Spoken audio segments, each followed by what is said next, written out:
Huli sa akto ang babaeng ito nitong Huwebes sa Angono, Rizal na nagbebenta ng peking gamot sa isang undercover agent ng NBI. Naka-icebox pa ang peking gamot nang ma-entrap ng NBI Intellectual Property Rights Division o IPRD. May karapatan po ngayong manahimik.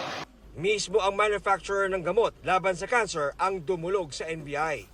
After receiving the documents from the complainant, our operatives conducted test buy, communicated with the seller via social media. Kinumpirma rin ng Food and Drug Administration sa NBI na walang lisensya para gumawa o magbenta ng naturang gamot ang suspect.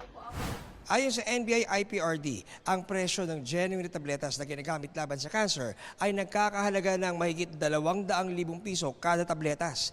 Pero ang counterfeit product ng suspect ay pinapasa lamang niya ng 18,000 pesos kada isa.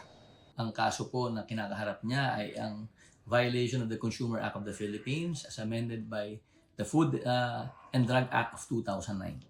Sinisikap pa namin makuha ang pahayag ng niresong suspect. Babala ng NBI sa publiko maging mapanuri sa binibiling gamot.